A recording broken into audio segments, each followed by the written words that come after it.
All right, guys, so this is something that a lot of you guys are going to really enjoy hearing, all right, because you're just trying to figure out, what are you getting, how are you comparing this to a gas vehicle? And I did a little research, did a little geek stuff, a little nerd stuff, and kind of came up with the a kind of comparison, right? So what I compared this to was my vehicles. We got a Lexus. I traded this in for a Ford F-150. All right, so definitely the Ford F-150 was, I don't know, about 13 miles a gallon, maybe. That's being generous. The Lexus was it's 22 miles a gallon, right?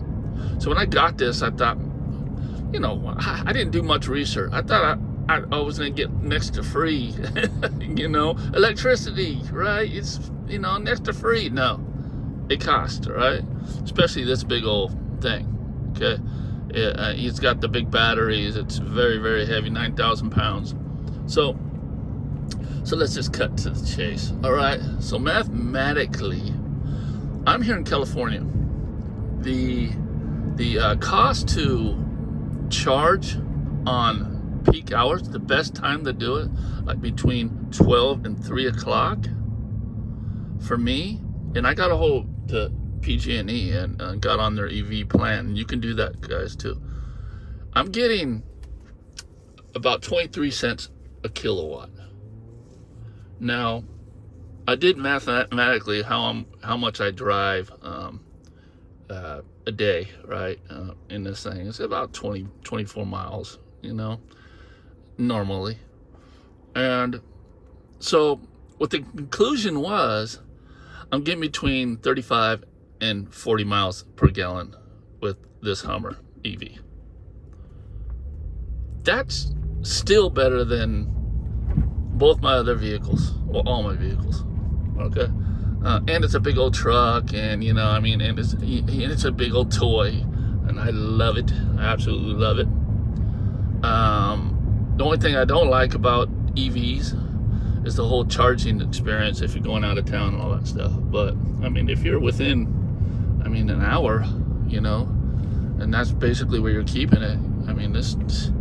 You charge every night, all right? And what you do is you set your timer in here, and you put what time you want it done charging by.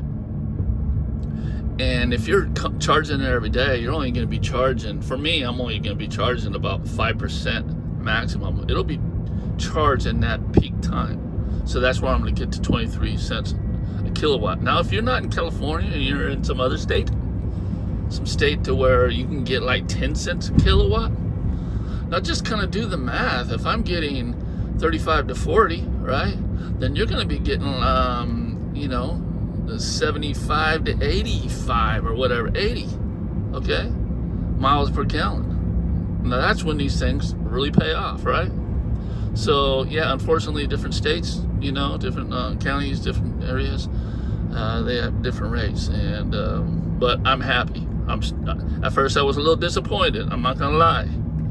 I thought, this is how I thought. Okay, if I pay $500 a month on gas, and I'm saving, or on a car payment, right, and I'm saving $500 in gas, I'm actually not paying anything. That's how naive I was. But yeah, this is for you guys.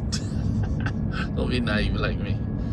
All right, so that's it for this one. Hope that helped, just simplify everything for everybody. You can get on ChatGPT, and it's going to help you figure all this out. And that's kind of what I did. I went through the rabbit hole and came up with that kind of mathematical equation deal to where it really sits well with me. All right, guys. So stay tuned, subscribe. You know the routine. See you in the next one.